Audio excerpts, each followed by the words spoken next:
अदानीसाठी मुंबई महापालिका जिंकणं इतकं महत्त्वाचं का बनलेलं आहे? का म्हणून अदानी या निवडणुकांसाठी पाहिजे तितका पैसा ओततोय? का म्हणून विरोधी पक्षांपैकी एक असलेला पक्ष अदानींसाठी पायघड्या घालून लोटांगण घेण्यात धन्यता मानतोय? का म्हणून अदानीचा जीव धारावीत अडकलेला आहे? आणि काय होईल जर अदानीला धारावी मिळालीच नाही तर? या सगळ्यांचा फटका देवेंद्र फडणवीसांनाच बसणार आहे. हे जे दबक्या आवाजात बोललं जात आहे त्यात सत्यता तरी किती आहे? एक वेळ अशी होती की मुंबईत सर्वत्र सहारा उद्योग समूहाचंच राज्य होतं. आता सहारा ग्रुप बुडीत निघाल्यानंतर त्या सर्वच्या सर्व प्रॉपर्टीज अदानीनं टेक ओव्हर केल्यात. मुंबई महापालिकेत मनमानी कारभार चालू झालेला आहे. राज्याचे एक मंत्री लोढा यांनी महापालिकेत स्वतःचंच कार्यालय थाटलंय. मुंबईमध्ये कोणी काय खावं काय खाऊ नये यासाठीची जबरदस्ती कोर्टाच्या माध्यमातून चालू झालेली आहे. मोहित कंबोज नावाच्या बिल्डरच्या घशात मुंबईची मिळेल ती जमीन घालणं चालू असण्याच्या काळात धारावीवर येत्या काळात कोणतं संकट कोसळणार आहे? असे अनेक यक्षप्रश्न घेऊन मुंबई महापालिकेची निवडणूक आपल्या तोंडावर येऊन ठेपलेली आहे. आणि या प्रश्नांच्या निमित्तानेच महाराष्ट्राच्या अस्तित्वाचा, मराठी भाषिकांच्या अस्तित्वाचा, महाराष्ट्रातल्या दलित श्रमिक कामगार वर्गाच्या अस्तित्वाचा विषय पुन्हा एकदा का म्हणून उभा राहिला. ही स्थिती खरंच खूप काळजीत टाकणारी आहे. ज्या ज्या दर्शकांना हे प्रश्न कमी महत्त्वाचे वाटतात त्यांच्यासाठी हा व्हिडिओ नाही, ते हा व्हिडिओ स्किप करून पुढे जाऊ शकतात. पण ज्यांना खरंच या प्रश्नांची काळजी आहे त्यांच्यासाठी हा रिपोर्ट आहे. अगदी साध्या आणि सोप्या भाषेत साध्या प्रश्नांवर मी यात चर्चा केलेली आहे, म्हणून तुम्हा सर्वांसाठीचं महत्त्वाचं विवेचन आहे हे, बरं का दोस्तो. विचार करा, जर या मुंबई महापालिकेचा महापौर मोहित कंबोज सारखाच कोणी गुजराती, मारवाडी किंवा गेला बाजार एखादा यूपी बिहारचा माणूस झाला तर? कल्पनाही करवत नाहीये ना? पण काहीच सांगता येत नाही, होऊ देखील शकतो. भाजपा अशा प्रकारचं धक्कातंत्र वापरण्यात खूप तरबेज आहे. जेव्हा उद्या असाच कोणी परप्रांतीय मुंबईच्या महापौर पदाची शपथ घेत असेल तेव्हा तुम्ही म्हणाल, अरे हे तर आधी आम्हाला जाणवलेलं होतं, मला पुसटसं दिसलेलंही होतं. यालाच म्हणतात डेजावू. खरं तर फ्रेंच भाषेतली ही एक संकल्पना आहे, डेजावू. बऱ्याचदा असं होतं ना की एखादी गोष्ट किंवा घटना, एखादी परिस्थिती पहिल्यांदाच घडत असते, पण तरी आपल्याला सतत राहून वाटत असतं की हे आधी कधी ना कधीतरी आपल्यासोबत घडलेलं आहे किंवा आपण ते पाहिलेलं आहे किंवा अनुभवलेलं आहे किंवा असाच तर विचार केला होता आपण, अशीच तर भीती आपल्या मनात होती. होतं ना असं कधी तुमच्याबरोबर? नेहमीच होतं, सगळ्यांसोबतच होतं. काही सेकंदापुरताच हा अनुभव असतो, नंतर तो नाहीसाही होऊन जातो. पण ते काही सेकंद मात्र तो अनुभव आहे ना आपल्याला अस्वस्थ करून जातो. तसंच काहीसं देजावू जे आहेत ना ते अनुभव घेण्यासाठी आता आपल्याला तयार राहायचं येत्या काळामध्ये. आणि ते अनुभव काही सेकंदापुरते इम्पॅक्ट करणारे नसतील तर आपल्या चांगल्या चुंगल्या आयुष्याला पार मातीमोल करणारे असणार आहेत, हे लक्षात घ्या. हलक्यात घेऊ नका मी जे बोलतोय ते. येत्या काळात मुंबई जर तुम्हाला महाराष्ट्रापासून विभक्त झालेली किंवा थेट गुजरातला जोडलेली देखील पाहायला मिळाली किंवा वाळवंच्या बंदरातला सगळ्यात मोठा अडसर ठरणारी पालघरची आदिवासी जमात आणि त्यांचा संघर्ष मोडून काढण्यासाठी लवकरच पालघरला दादरा नगर हवेलीसारखं केंद्रशासित प्रदेश करून टाकलेलं पाहायला मिळालं तर ते फक्त आपल्याला पाहतच बसावं लागणार आहे. आज महाराष्ट्रात 29 महापालिकांच्या निवडणुका होत असताना काला सिनेमाही परत डेजावू देऊन जाऊ लागलाय. आणि त्याचं कारण आहे गौतम अदानी आणि त्यांच्या समोर शिरसाष्टांग लोळण घेणारे भाजपा आणि राष्ट्रवादी काँग्रेससारखे पक्ष. या सर्व निवडणुकांपैकी मुंबई महापालिका आणि ठाणे जिल्ह्यातून एकूण महापालिकांच्या निवडणुका गौतम अदानीसाठी सर्व्हायव्हलचा विषय बनलेला आहेत आणि त्यासाठीच भाजपाची जीवतोड मेहनत चालू आहे. बरं, महाराष्ट्रातली भाजपा ही मेहनत मोदींसाठी करते का? तर ते बिलकुल तसं नाही आहे. आज देशाची सत्ता ना मोदींच्या हातात आहे ना RSSच्या. ही सत्ता आहे दोन उद्योगपतींच्या हातात, अदानी आणि अंबानी. या दोन उद्योजकांसाठीच मोदी परदेशवाऱ्या करत असतात. ज्या ज्या देशात मोदी जात आहे तिथं जे काही आहे, मग त्या कोळशाच्या खाणी असो किंवा लिथियमच्या खाणी, विजेचे कॉन्ट्रॅक्ट असोत किंवा तिथल्या बंदरांचे कॉन्ट्रॅक्ट असो, मोदी भारतात परतण्याच्या आत अदानीचा व्यवहार त्यांच्याशी झालेला असतो. आणि तशा बातम्या आपण पेपरमध्ये वाचतो आणि आपल्याला त्या बातम्या पाहण्यापलीकडे आपल्याकडे काहीच उरत नाही. पण या व्यवहाराला ब्रेक लागला तो 2024 सालामध्ये. अमेरिकेतील न्यूयॉर्कमधील फेडरल कोर्टानं नोव्हेंबर 2024 उद्योगपती गौतम अदानी आणि त्यांच्या सहकाऱ्यांवर लाचखोरी आणि फसवणुकीचे गंभीर आरोप करून त्यांना दोषी ठरवलं आणि अदानींवर थेट अटक वॉरंट बजावलं. यानंतर मात्र अदानींच्या परदेशातील साम्राज्याच्या एक्सपान्शनला खूप मोठा ब्रेक लागला. त्यांना आता देशाबाहेर जाणं जवळपास अशक्य बनलेलं आहे आणि आता नाईलाज असतो त्यांना देशांतर्गत जे काही प्रोजेक्ट्स आहेत ना त्यातच आपला हात आजमावत राहण्यापलीकडे कोणताही पर्याय उरलेला नाही. आणि या प्रोजेक्ट्समधला सर्वात मोठा प्रोजेक्ट आहे तो म्हणजे धारावीचं रिडेव्हलपमेंट. आणि अदानी यासाठी वाटेल त्या थराला जाताना कोणताही हात आखडता घेत नाहीयेत. तुम्हाला आठवत असेल, दिल्लीतले ज्येष्ठ पत्रकार अशोक वानखेडे सरांनी 2024 सालच्या महाराष्ट्र विधानसभा निवडणुकीदरम्यान जाहीर आरोप केले होते की अदानीला धारावी कोणत्याही किमतीवर हवीच आहे. त्यासाठी त्याने पैसे भरभरून ट्रक महाराष्ट्रात पाठवलेत. दुबार मतदान करणारे बोगस मतदार महाराष्ट्रात आणले गेले आहेत. तेव्हा त्या आरोपावर कुणी फारसं लक्ष दिलं नव्हतं, पण त्या आरोपांची सत्यता मात्र निवडणुकीच्या निकालानंतर बरोबर दिसून आली. तो इतिहास झाला, पण पॅटर्न अजूनही तोच आहे आणि तोच पॅटर्न पुन्हा एकदा ताकदीनं राबवला देखील जाणार आहे आत्ताच्या मनपा निवडणुकांमध्ये. कारण अदानीसाठी भाजपाने त्या 7ही महापालिकेत एक हाती सत्तेत येणं खूप निकडीचं बनलेलं आहे आणि ते कसं, तेच आपण आजच्या व्हिडिओत समजून घेणार आहोत. त्यासाठी आपण टप्प्याटप्प्याने हा विषय समजून घेऊया. अदानीला मुंबईत भाजपाचं एक हाती सरकार का हवंय? धारावी अदानीला मिळावी म्हणून फडणवीस, पवार आणि शिंदे इतकं जंग का पछाडतायत? धारावी जर अदानीला मिळाली नाही तर अदानीचं काय नुकसान होईल? धारावी जर अदानीला मिळाली तर धारावीकरांचं आणि पर्यायाने मुंबई आणि महाराष्ट्राचं काय नुकसान होईल? एकूणच येत्या काळात महाराष्ट्राची वाटचाल काय असेल? मुंबई महाराष्ट्रात तरी टिकेल का? या मुद्द्यांच्या आधारे आपण हा विषय समजून घेण्याचा प्रयत्न करूयात. पण तत्पूर्वी नेहमीच आपलं आपुलकीचं आवाहन, हे आपले चॅनल आहे, ते वाढवणं आणि टिकवणं तुमची जबाबदारी. किमान तुम्ही 5 सबस्क्रायबर जोडून दिले पाहिजेत. मी पाहिजे तितकी मेहनत घेतोय आणि दर्जेदार कंटेंट बनवतोय, म्हणून ज्या प्रेक्षकांना आमचा हा स्वतंत्र पत्रकारितेचा प्रयोग आणि प्रयत्न आवडतोय आणि आमचा हा प्रयत्न असाच निरंतर चालू राहावा असंही मनोमन वाटतंय, त्यांनी कृपया आम्हाला आर्थिक सहयोग देऊन आमचे खांदे बळकट करावेत, ही नम्र विनंती. त्यासाठीच्या डिटेल्स इथे दिलेल्या आहेत. आपणा सर्वांच्या सहकार्याच्या अपेक्षेसह आता मुख्य विषयाला आपण सुरुवात करूयात.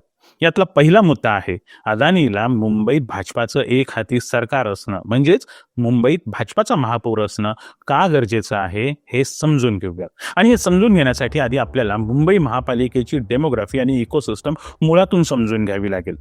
जगातल्या सर्वात श्रीमंत महापालिकांपैकी एक म्हणून आपली बृहन्मुंबई महानगरपालिका ओळखली जाते. बीएमसीकडे कोट्यवधी रुपयांच्या मुदत ठेवी आहेत, पण अलीकडे तिच्या ठेवींमध्ये घट झाली आहे. हे मी म्हणतोय का? नाही, हे मी नाही म्हणते, तर हे गोदी मीडियाच म्हणते. हा लोकमतचा व्हिडिओ पहा.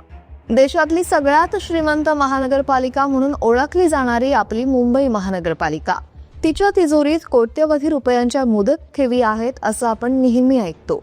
पण गेल्या काही वर्षात मुंबई महानगरपालिकेच्या मुदत ठेवी तब्बल 10,000 कोटींहून अधिक रकमेनं घटल्या.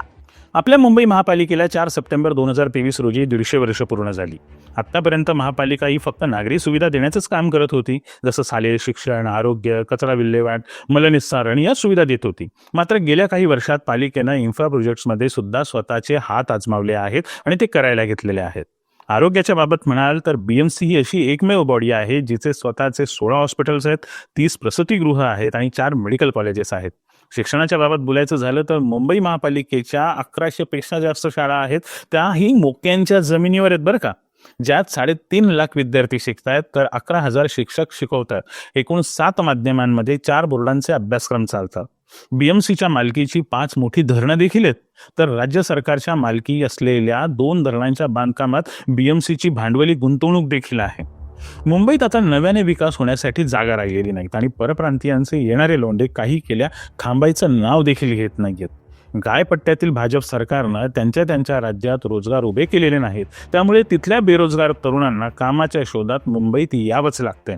आणि अशा स्थितीत एक युक्तिवाद काय पुढे येतोय माहिती आहे का, की मुंबई आता आडवी वाढू शकत नाही, त्यामुळे मुंबईचा विकास आता उभ्या दिशेने झाला पाहिजे. ऊर्ध्वगामी विकास म्हणजे हे मोठे टॉवर्स बांधून मुंबईचा विकास झाला पाहिजे असं यांचं म्हणणं आहे. का? तर शहराची लोकसंख्या दिवसेंदिवस वाढते म्हणून. हे लॉजिकच कळत नाहीये मला. पण बिल्डर लॉबीला मोठे टॉवर्स बांधायचे आहेत आणि त्यात सर्वात मोठा अडथळा आहे तो कुणाचा माहिती आहे का? तर तो खुद्द बीएमसीचाच. ते कसं आपण जरा खोलात पाहूया. आज मुंबईत म्हाडा, बीपीटी, विमानतळ, रेल्वे अशी धरून एकूण 14 प्राधिकरणं आहेत. प्राधिकरण म्हणजे अथॉरिटी, जसं MMRDA म्हणजे मुंबई महानगर प्रदेश विकास प्राधिकरण, झोपडपट्टी पुनर्विकास प्राधिकरण म्हणजे SRA किंवा मुंबई गृहनिर्माण व क्षेत्र विकास मंडळ म्हणजे म्हाडा, अशी एकूण 14 प्राधिकरणं आहेत. त्यामुळे मुंबईत कोणताही प्रकल्प करायचा म्हटला की आधी या प्राधिकरणांची परवानगी घ्यावी लागते. आणि तसं पाहायला गेलं तर या प्राधिकरणांवरचे आयुक्त नगरसेवकांच्या धाकात असतात, कारण नगरसेवक त्यांच्या मतदारसंघातल्या मतदारांच्या धाकात असतात. म्हणून मुंबईत नवीन प्रकल्पांना मंजुरी देताना ती मंजुरी लोकांच्या विरोधात तर जात नाहीये ना, याची खूप काटेकोर काळजी घेतली जाते. नाहीतर लोकांचा रोष हा ठरलेलाच असतो आणि खरी गोम जी आहे ना ती इथेच वळवळते. अदानीला ही प्राधिकरणांची जी अथॉरिटी आहे ना ती सगळ्यात जास्त छळते. ती अथॉरिटी उखडून फेकण्यासाठी इतक्या वर्षांपासून चालत आलेली सिस्टम आधी बर्बाद करावी लागेल. आणि ती बर्बाद करण्याची क्षमता जर कोणत्या राजकीय पक्षात जास्त असेल तर ते नाव मी तुम्हाला सांगण्याची गरज आहे का? नाही ना. सगळ्यांना माहिती आहे ते नाव कोणत्या पक्षाचं आहे. महाराष्ट्राच्या हक्काचं गुजरातला देणं हे आता महाराष्ट्रासाठी न्यू नॉर्मल बनलेलं आहे. आणि इथेच सुरुवात होते आपल्या दुसऱ्या मुद्द्याची. धारावी अदानीला मिळावी म्हणून फडणवीस, पवार आणि शिंदे इतकं का जंग पछाडतात? अदानीचा नेमका धारावीमध्ये इतका इंटरेस्ट का आहे हे आपण व्हिडिओच्या सुरुवातीला समजून घेतलं, पण तुम्हाला थोडंसं इतिहासात घेऊन जातो. 2019च्या महाराष्ट्र विधानसभेच्या निकालानंतर राज्यात जो काही गोंधळ माजला होता, त्यानंतर सरकार स्थापनेच्या एका बैठकीत शरद पवारांसोबत अदानींचं असणं अख्ख्या राज्याने पाहिलं होतं. मुख्यमंत्री सेनेचा होणार हे निश्चित, पण सेनेतून कोण होणार हे निश्चित नव्हतं. पवार साहेबांचा शिंदेंना मुख्यमंत्री होण्यासाठी ठाम नकार होता, त्यामुळे ठाकरेंनाच सीएम व्हावं लागलं. नंतर ऑपरेशन लोटस झालं, शिवसेना फोडली गेली, गुवाहाटीचं प्रकरण घडलं आणि शिंदे सत्तेत झाले, मुख्यमंत्रीही झाले. आणि मुख्यमंत्री म्हणताच त्यांनी सर्वात आधी अदानी सोबतचे संबंध अतिशय सलोख्याचे बनवून घेतले. हे आपण त्यांच्या 2.5 वर्षांच्या कार्यकाळात पाहिलेलंच आहे. याचं कारण खूप साधं, सरळ आणि सिंपल आहे. अदानीच्या सहमतीशिवाय आता महाराष्ट्रात सरकार बनत नाही आणि अदानीला पवार फॅमिलीचा असलेला अनडिस्प्युटेड पाठिंबा कोणापासूनही लपलेला नाही. अगदी राज्यातील बुद्धिजीवी विरोधात गेले तरी पवार कुटुंबियांचं अदानी प्रेम काही केल्या कमी होत नाहीये. उलट ते अधिक ताकदीनं जगासमोर त्याचं प्रदर्शन मांडण्यात कोणतीही कसर सोडत नाहीये. ही झाली शिंदे आणि पवारांची गोष्ट. पण फडणवीसांचं काय? तर फडणवीसांचं कारण आहे ती म्हणजे त्यांची महत्वाकांक्षा. देवेंद्र फडणवीसांना नुसतं राज्याच्या मुख्यमंत्रीपदापर्यंत सीमित राहायचं नाहीये, त्यांना देशाचं प्रधानमंत्री व्हायचंय. आणि त्यांची ही महत्वाकांक्षा कोणापासून लपून राहिलेली नाही. ते तरुण आहेत, त्यांना इंग्रजी चांगलं येतं, त्यांची परदेशातल्या कॉर्पोरेट लॉबीमध्ये चांगली उठबस आहे आणि जगातल्या वेगवेगळ्या लॉबिंगशी ते चांगलं आणि डिप्लोमॅटिकली डील करू शकतात. ह्या झाल्या त्यांच्या जमेच्या बाजू. आणि याच बाजू त्यांना मोदी जेव्हा केव्हा सत्तेतून पाय उतार होतील ना तेव्हा त्यांच्या जागेचे प्रमुख दावेदार बनवतात. पण त्याहून महत्त्वाचं म्हणजे 2 गुजराती एक म्हणजे अदानी आणि दुसरा म्हणजे अंबानी यांच्या सहमतीची त्यांना खूप आवश्यकता आहे. बऱ्या प्रमाणात त्यांनी ती सहमती देखील मिळवलेली आहे. तरीही त्या 2 गुजराती उद्योजकांची 0.5% नाराजी देखील त्यांना उडवून घ्यायची नाहीये. आणि म्हणून त्यांनी गुजरातसाठी आणि अदानीसाठी धारावी आणि महाराष्ट्र असा खुल्या हातानं मोकळा करून दिलेला आहे.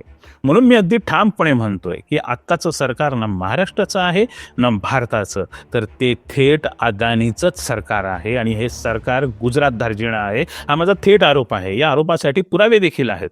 तुम्हाला काही माहिती दाखवतो. जर तुमची शॉर्ट टर्म मेमरी कमी झाली असेल ना तर त्यासाठी ही माहिती आपण पुढील प्रमाणे जरा समजून घेऊया. 1.54 लाख कोटी रुपयांची गुंतवणूक आणि 2 लाख नोकऱ्या असलेला वेदांता फॉक्सकॉन सेमीकंडक्टर प्रोजेक्ट गुजरातला हलवला गेला. सेम गट Tata Airbus C295 aircraft manufacturing facility प्रोजेक्टची झाली. International financial services centre IFSC गुजरातला हलवलं गेलं. Diamond trading hub Bharat diamond bourse गुजरातला हलवलं गेलं.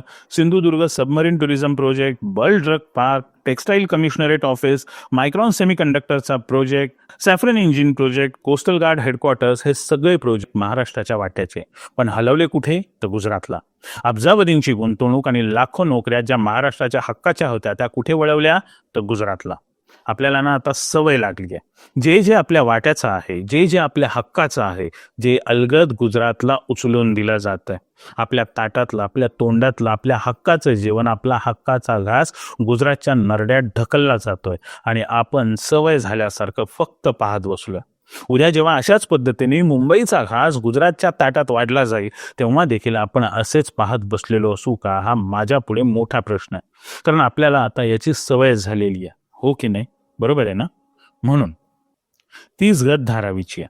बॉलिवूडच्या अनेक चित्रपटात दाखवली गेलेली धारावी ही प्रत्यक्षात खूप वेगळी आहे. पॉवर्टी प्रॉनच्या गिल्टमध्ये अडकलेल्या श्रीमंतांना धारावी कधीच नीट पाहता येणार नाही, कारण त्यासाठी लागणारी सम्यक दृष्टी त्यांच्या सोशल सायन्सेसच्या सिलेबसमध्ये कधीच नव्हती. त्यामुळे तुम्ही जर धारावीला एक स्लम म्हणून पाहत असाल तर ती तुमची खूप मोठी चूक आहे, हे आधी लक्षात घ्या बरं का. आज धारावीतली घरं जशी झोपडपट्टी असते ना, तशी बिलकुल नाही आहेत.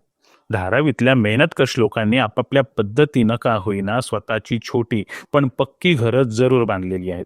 आपापल्या पद्धतीनं ती नीट सजवलेली आहेत. घरात संडासं बांधून घेतलेली आहेत आणि ती घरं त्यांनी त्यांच्या छोट्या छोट्या नोकऱ्या आणि छोटे छोटे घरगुती कारखाने आणि रिसायकलिंग युनिट्स आहेत ना, त्यांच्या बळावर उभारलेली आहेत. धारावीची ही सिस्टम जी आहे ना, ती खूप युनिक आणि इंटरडिपेंडंट आहे. जशी एखादी वेल ऑइल मशिनरी असते ना, अगदी तशी. आणि जर का या मशिनरीला थोडासा जरी धक्का बसला, थोडासा जरी अडथळा आला ना, तर काय होईल माहितीये का? अख्ख्या धारावीच्या लघु उद्योजकांचा आणि लघु उद्योगांचा डोलारा कायमचा कोसळून जाईल आणि त्याचा मोठा फटका थेट रिसायकलिंग इंडस्ट्रीला बसेल. परिणामी घनकचरा व्यवस्थापन जे आहे ना मुंबईतलं, पूर्णपणे कोलमडून जाईल आणि याचा थेट फटका तुम्हाला आम्हाला देखील बसणार आहे. आपली शहराच्या शहरं कधी डम्पिंगमध्ये कन्वर्ट होऊन जातील याचा पत्ता देखील लागणार नाही. आठवतंय ना, कोविडच्या काळात जेव्हा स्वच्छता कर्मचारी कचरा नेण्यासाठी नव्हते तेव्हा काय हाल झाले होते आपले? आठवतंय ना तुम्हाला? अगदी त्याचप्रमाणे लघु उद्योगांवर आधारलेली संपूर्ण राज्यातील इकॉनॉमी देखील तशीच बर्बाद होऊन जाईल. व्हाईट लेबलिंगचा अख्खा धंदा धारावीच्या जीवावर चालतोय, तो देखील बंद पडून जाईल आणि त्यामुळे महाराष्ट्राला कधी नव्हे ते इतक्या मोठ्या आर्थिक महामारीला तोंड द्यावं लागेल. आता हे ऐकताना तुम्हाला खूप अनाकलनीय वाटेल, पण ही रियालिटी आहे. तुम्हाला खोटं वाटेल, पण जेव्हा बॅट्समॅन वर्सेस सुपरमॅन नावाचा सिनेमा आला होता ना, तेव्हा त्याच्या प्रमोशनसाठी लागणारे जे काही मर्चेंडाईज होते ते सगळे धारावीतून बनवून गेले होते. धारावीच्या लोकांनी ते बनवलेले होते. आपण रेड चिफचे बूट वापरतो ना, खूप महागडे असतात बरं का, पण ते रेड चिफचे बूट बनतात धारावीत आणि ब्रँड लागतो मात्र दुसऱ्याचा. असे एक नाही तर हजारो प्रोडक्ट तुम्हाला धारावीत मिळतील. फरच्या जॅकेटपासून पश्मिनाच्या कार्पेटपर्यंत किंवा चामड्यापासून कापडापर्यंत तर रेशीमपासून काचेच्या वस्तूपर्यंतचं रिसायकलिंग धारावी करते, धारावी बनवते. आणि जेव्हा धारावीचं रिडेव्हलपमेंट होईल तेव्हा सर्वात पहिलं काय होईल माहिती आहे का? पहिलं तर लोकांना त्यांच्या घरातून काढून आधी माचीच्या डब्या इतक्या आकाराच्या 300 स्क्वेअर फुटाच्या घरात कोंबलं जाईल. म्हणायला घरं असतील, पण त्यांची अवस्था कॉन्सन्ट्रेशन कॅम्पपेक्षा कमी नसेल. घरं तर मिळतील, पण मग जे लघु उद्योग आहेत, रिसायकलिंग युनिट्स आहेत, बचत गट आहेत, महिला उद्योग आहेत, त्यांच्या जागा थोडीच देणारे अदानी. मग ही माचीसच्या डब्यात कोंबलेली लोक, ही माणसं कमावतील तरी कशी? त्यांनी कमावलंच नाही तर ती जगतील तरी कशी? मग तेच होणारे जे इतर SRAच्या प्रकल्पांच्या लोकांसोबत झालेलं आहे ती घरं परप्रांतीयांना विकून गावी जाणं आणि तिथे मिळेल ते काम करणं. हे घडतंय आणि फरक फक्त इतकाच आहे की ते आपल्याला दिसत नाहीये. सरकारचं धोरणच आहे की ते आपल्याला दिसता कामा नये. PPT प्रेझेंटेशन मधल्या चमचमत्या फोटो स्लाइड्सने आपले डोळे इतके दिपून टाकायचे आहेत त्यांना की उद्या आपण कधी बोललोच नाही पाहिजे की जमीन आमचा हक्क आहे. आमच्या जमिनीवर आमचीच मालकी आधी असली पाहिजे, ना की कुण्या अदानीची. मी हे जे काही बोलतोय ते हवेत बोलत नाही, त्याची आकडेवारी तुम्हाला सादर करतो. नीट पहा. धारावीची इकोसिस्टम आपण आधी नीट तपासून पाहूयात. आज धारावीची वार्षिक उलाढाल ही सुमारे $1.25 बिलियन इतकी आहे. म्हणजे भारतीय रुपयांमध्ये हा आकडा साधारणतः 10,000 कोटी रुपयांच्याही वर जातो. किती? 10,000 कोटी. म्हणजे 1 कोटी रुपये 10,000 वेळा. यात सगळ्यात जास्त कॉन्ट्रीब्यूट कोण करतं? तर तिथले व्यवसाय, तिथले छोटे छोटे कारखाने. आज धारावीत जवळपास 22,000हून अधिक छोटे व्यवसाय आणि सिंगल रूम फॅक्टरीज आहेत. यात लेदर गुड्सचा हिस्सा 20% आणि उर्वरित 80% हिस्सा हा पॉटरी व्यवसाय म्हणजेच कुंभारवाड्यात चालणारे उद्योग, टेक्स्टाईल, फूड प्रोसेसिंग आणि रिसायकलिंग युनिट्स उद्योग, ज्यात मुंबईच्या 80% प्लास्टिक आणि ग्लास कचऱ्याचं रिसायकलिंग इथंच धारावीत होतं. या सगळ्या व्यवसायांमधून 2.5 ते 3 लाख लोकांना रोजचा थेट रोजगार उपलब्ध होतोय आणि यात कुटुंबाच्या कुटुंब सामील आहेत. आपण लक्षात घेतलं पाहिजे की धारावीची ही सिस्टम एक सर्क्युलर इकॉनॉमी आहे. लक्षात घ्या, सर्क्युलर इकॉनॉमी. त्यातून मुंबई जिवंत आहे. मुंबई हे नुसतं महाराष्ट्राचंच नाही तर देशाचं आर्थिक नाक आहे. जर हे नाक दाबलं गेलं तर मला सांगा, आपल्या अर्थव्यवस्थेचा श्वास कोंडणार नाही का? गुदमरून जीव जाणार नाही का? आणि तेच अदानी करायला बसलाय आणि त्याला साथ कोण देत आहेत? ते हे भाजपवाले, हे संघवाले. धारावीसाठी जो अदानी प्लान आहे त्यानुसार फक्त एलिजिबल रहिवाशांना म्हणजे पात्र रहिवाशांना 350 स्क्वेअर फूट घरं आणि उद्योगांसाठी जागा मिळेल. पण कोण पात्र आणि कोण अपात्र हे निकष ठरवणार तरी कसे? त्याची शाश्वती तरी काय असेल? याचा काहीच पत्ता नाही. म्हणून स्वतः धारावीतले रहिवासी या प्लॅन विरोधात आहे. त्यांचं स्पष्ट म्हणणं आहे की अदानीचा प्लॅन हा धारावीचे रहिवासी आणि धारावीतल्या छोट्या छोट्या उद्योजकांना मुळापासून नष्ट करण्याचं एक मोठं प्लॅनिंग आहे, जे सरकारच्या मदतीनं चालवलं जाते. आणि ते कसं होईल हेही आपण आता जरा नीट समजून घेऊयात. धारावीतले उद्योग बंद पडतील. लेदर, पॉटरी, रिसायकलिंग सारखे व्यवसाय हे ओपन स्पेस, गल्ली आणि घराजवळच्या युनिट्सवर अवलंबून असतात. हाय राईज बिल्डिंगमध्ये 10व्या मजल्यावर हे शक्य आहे का? नाही ना. कुंभारवाड्यातील 1500 कुंभार कुटुंबांना सांगितलं आहे की त्यांचा एन्क्लेव्ह उखडला जाईल. अनेक रिसायकलिंग युनिट्सला अपात्र ऑलरेडी ठरवलं गेलेलं आहे आणि त्यांची संख्या 15,000 इतकी आहे. म्हणजे 22,000तून फक्त 7,000 युनिट्सच पात्र राहणार आहेत. म्हणजे थोडक्यात लाखो कुटुंबांवर बेरोजगारीची टांगती तलवार आत्तापासून लागलेली आहे. विस्थापन आणि लिव्हलीहूड गमावणे. इनएलिजिबल रहिवाशांना म्हणजे ते 2000 नंतरचे किंवा अप्पर फ्लोअरवाले जे लाखोच्या संख्येतले रहिवासी आहेत ना, त्यांना देवनार डम्पिंग ग्राउंड किंवा सॉल्ट पॅन लँडवर शिफ्ट केलं जाईल.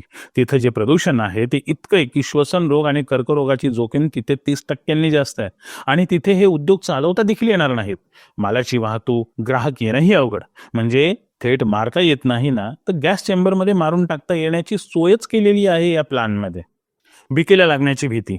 हो, अनेकांना भिकेला लावणारा अदानी प्लॅन आहे हा. कारण स्वतःच्या उद्योगांवर डिपेंड असलेल्या धारावीतील अनेक ज्येष्ठ लोक हे फारसे शिकलेले नाहीत. त्यामुळे मोठ्या फॅक्टरीजमध्ये नोकरी मिळवणं त्यांना त्यानंतर खूप अवघड होणार. धारावीतले छोटे छोटे उद्योग हेच त्यांचं स्वावलंबन आहे, त्यांच्या जगण्याचा आधार आहे.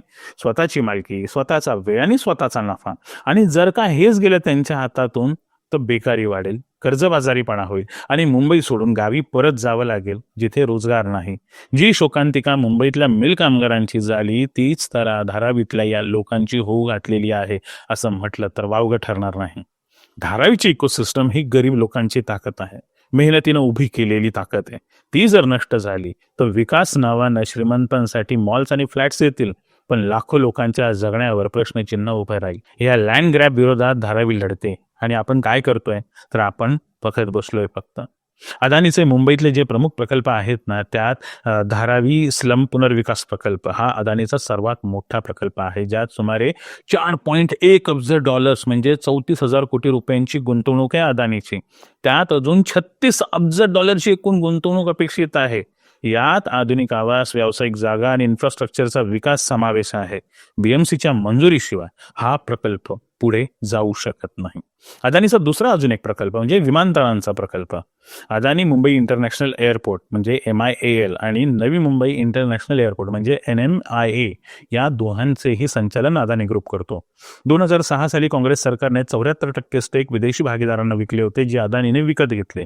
NMIA साठी 600 एकरची एरोसिटी विकसित करण्याची योजना आहे, ज्यात हॉटेल्स, ऑफिसेस आणि रिटेल स्पेस यांचा समावेश आहे. हे प्रकल्प BMCच्या पर्यावरणीय आणि शहरी नियोजन मंजुरीने आधीच नाकारलेले आहेत. म्हणून अदानीला भाजप सत्तेत येणं खूप गरजेचं आहे. त्यानंतर येऊयात आपण इलेक्ट्रिक प्रोजेक्टकडे. वीज वितरण आणि ऊर्जा प्रकल्प. अदानी इलेक्ट्रिसिटी मुंबई लिमिटेड मुंबईच्या उत्तर भागात वीज पुरवठा करते. मुंबईत HVDC प्रकल्पाचा एक भाग डिसेंबर 2025 पर्यंत पूर्ण होण्याची अपेक्षा आहे, ज्यात जानेवारी 2026 पर्यंत क्रिटिकल कॉम्पोनंट्स आहेत आणि यात 10% दरवाढीची शक्यता आहे, ज्यावर BMCच्या मंजुरीची आवश्यकता आहे. म्हणून अदानीसाठी भाजप सत्तेत येणं खूप गरजेचं आहे. आता अजून थोडंसं पुढे येऊयात रिअल इस्टेट आणि इतर जे डेव्हलपमेंट प्रोजेक्ट आहेत त्याच्यावर. याच्यामध्ये अदानीचा बोरिवली ईस्टमधला 27 एकरचा लक्झरी टाउनशिपचा प्रोजेक्ट आहे, खटाऊ मिल लँडवर, ज्याच्यासाठी BMCकडून 27 प्रकारच्या परमिशन पेंडिंग आहेत. Adani Monte South, Adani Linkbay residence, Adani codename LIT, Adani Panvel township, Adani the views, Adani 10 BKC, Taloja MIDC मधली इंडस्ट्रियल टाउनशिप जिथं 60,000 कोटी रुपयांची गुंतवणूक आहे, बांद्रा रेग्युलेमेशन आणि वाढवण बंदर. अदानीचे मुंबईतले सगळेच्या सगळे प्रकल्प कुठे अडकलेत माहिती आहेत? ते अडकलेत BMCच्या प्रीमियम स्टॅम्प ड्युटी, बांधकाम परवान्या आणि पर्यावरणीय क्लिअरन्सच्या कचाट्यात. म्हणून 2022 नंतर मनपा निवडणुका लागू दिल्या नव्हत्या. आता यातील सगळे प्रोजेक्ट हे इनिशियल स्टेजमध्ये आहेत. आता प्रतीक्षा इतकीच आहे की कधी निवडणुका पार पडतात आणि सत्तेत भाजपा येते आणि अदानी एकदाच सगळं गिळून टाकतोय, हे पाहण्याची औपचारिकताच आता शिल्लक राहिलेली आहे. पण जर समजा काही चमत्कार घडला आणि मुंबई महापालिकेत भाजपा सत्तेपासून वंचित राहिली तर तेव्हा मात्र अदानीला होणारं नुकसान आपण आता मोजू शकणार नाही. याचा सगळ्यात पहिला फटका बसेल तो म्हणजे सगळ्या प्रोजेक्टच्या क्लिअरन्सला. आणि त्यानंतर एक एक करून हळूहळू सगळे फुगवलेले फुगे आहेत ना, टाचणी फुकल्यागत टाचणी लागल्यागत आहेत ना ते फुटू लागते आणि त्यावेळेस होणारे परिणाम मात्र आता आपण मोजू शकत नाही. पण इतकं नक्की होईल की धारावी काही काळापुरती तरी का होईना श्वास घेईल आणि महाराष्ट्राचं विभाजन होण्यापासून थोडी उसंत तर नक्कीच मिळेल. शरद पवार म्हणतात तसं अदानीनं त्यांचं साम्राज्य मेहनतीनं उभं केलेलं आहे. ते बिलकुल तसं नाही आहे. पवार साहेब शुद्ध खोटं बोलतात. अदानींनी त्यांचं साम्राज्य राजकीय जवळकीनं उभं केलेलं आहे. त्यात हर एक प्रकारचा भ्रष्टाचार सामील आहे. लोकांच्या हक्काच्या पैशांना ओरबाडून उभारलेलं ते साम्राज्य होतं. SBI मधून 33,800 कोटी आणि LIC मधून 48,264 कोटी रुपये ओरबाडलेले आहेत अदानीनं आणि हे आपले पैसे आहेत. अदानींचा एकही प्रकल्प असा नाही ज्यात पर्यावरणाची हानी नाही. प्रत्येक प्रकल्पासाठी नद्या दूषित केल्यात, जंगल उजाड केली टाकलेली आहेत, स्थानिकांना विस्थापित करून टाकलेलं आहे.